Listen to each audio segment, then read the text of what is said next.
El mundo entero está conmovido por la pandemia del coronavirus que empeora la ya delicada situación de millones de trabajadores en todo el planeta. Y Argentina no es la excepción. Ante una crisis tan grande como la que atravesamos, los empresarios apoyados en la derecha de Cambiemos se juegan a empeorar más aún nuestras condiciones de vida, nuestros salarios, nuestros derechos laborales, nuestra posibilidad directamente de trabajar. Frente a estos empresarios que afilan el lápiz de su voracidad, las medidas del gobierno no apuntan a resolver las problemáticas populares, sino que dejan que estos sectores poderosos y concentrados avancen. Para ser gráficos, el pasado 9 de julio, Alberto sentó en su mesa a lo más destacado de las cúpulas patronales del país, lo que llegó a valerle críticas incluso desde su propio espacio. En la región, el descontento crece y empezó a tener expresiones muy fuertes. El conflicto de los colectivos, además, es la primera gran expresión de una crisis fiscal en los estados y muestra la falta de respuesta de los gobiernos a la hora de garantizar los salarios de miles de trabajadores y trabajadoras. Es lo mismo que vemos de fondo cuando Perotti y los gobernadores congelan los sueldos y otorgan aguinaldos en cuotas a los trabajadores estatales y de la educación. ¿Recuerdan que el gobierno había anunciado un impuesto a las grandes fortunas para que la crisis no afecte a los laburantes? ¿Dónde fue a parar ese proyecto?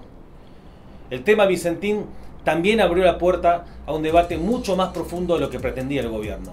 Las riquezas que generan los trabajadores del campo y de las grandes aceiteras se las llevan empresarios a través de los puertos haciendo negocios y curros. El feriado del 9 de julio, la Federación de Aceiteros realizó una caravana junto a otros sindicatos y organizaciones políticas en defensa de los puestos de trabajo y en apoyo a la intervención que planteó Alberto Fernández. Pero como venimos diciendo, es el propio Alberto el que junto a Perotti fueron retrocediendo paso a paso frente al chantaje de Vicentín, de las entidades ruralistas y de la derecha, llegando Alberto al colmo de decir que había sido un error del que se arrepentía.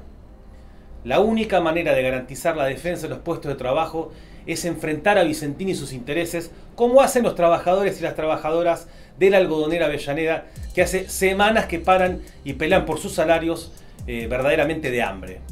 Para que cada trabajador de Vicentín conserve su laburo, es fundamental apuntar a la expropiación sin pago de esos estafadores para que la empresa funcione bajo gestión estatal y control de los trabajadores, que es lo que plantea el proyecto del Frente Izquierda Unidad. Medidas de fuerza con paros y movilizaciones de los aceiteros podrían volver realidad este planteo.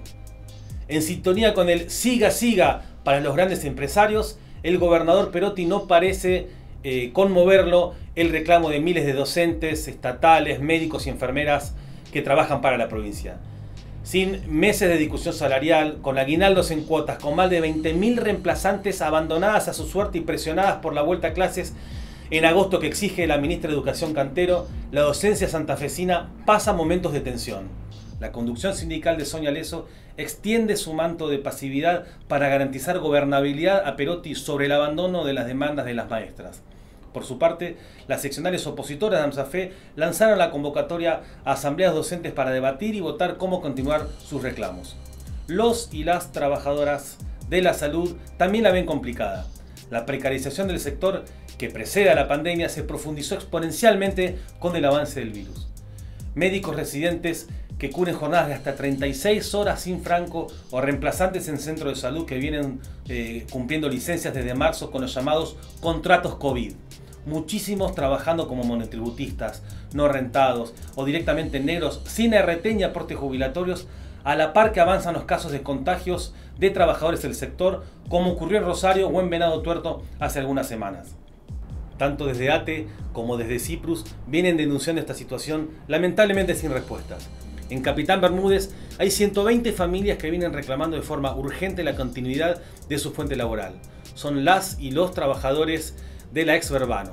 Si bien el sindicato ceramista de Capitán Bermúdez anunció que a partir del lunes comenzarán a reingresar algunos trabajadores a la planta, el panorama es aún incierto para más de un centenar de personas.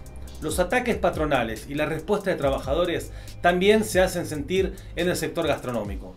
Laburantes del icónico bar El Cairo y del reconocido por malos motivos Rockefellers, ambos de Rosario, protestaron dentro de su lugar de trabajo exigiendo el pago de horas adeudadas, los aguinaldos y denunciando la precariedad laboral a la que se ven sometidos con exposición al coronavirus.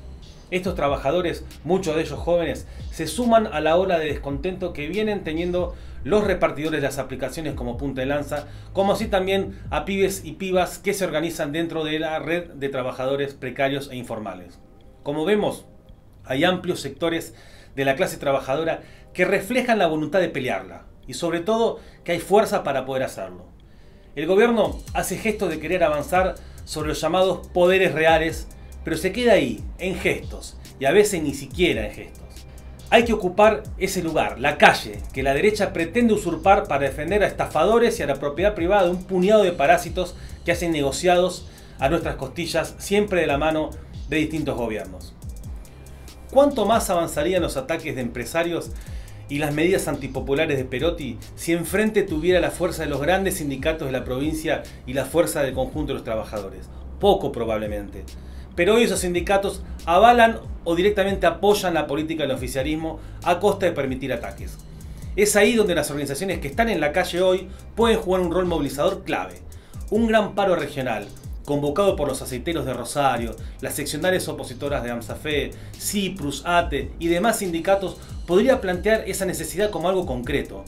¿Cuánto duraría la derecha en la calle fogueada por el macrismo si a las trabajadoras y a los trabajadores organizados se sumaran los desocupados con sus reclamos de asistencia y trabajo genuino, o los miles de estudiantes que tienen que abandonar sus carreras y renunciar a los proyectos que tenían porque los atrapó la crisis?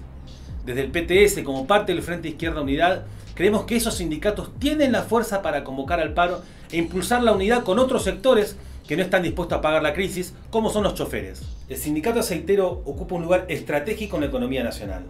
Sus trabajadores generan 2 de cada 3 dólares que entran al país. Lo mismo los y las trabajadoras del sector salud, que en un contexto como el actual resalta cada vez más su carácter de esenciales. O los miles y las miles de docentes que sostienen la educación pública en todo Santa Fe. Con esos sectores como punta de lanza, podría convencerse a los trabajadores de actividades con dirigencias sindicales vendidas e imponer a esas organizaciones la necesidad de pelearla, algo que hasta hoy claramente se niegan.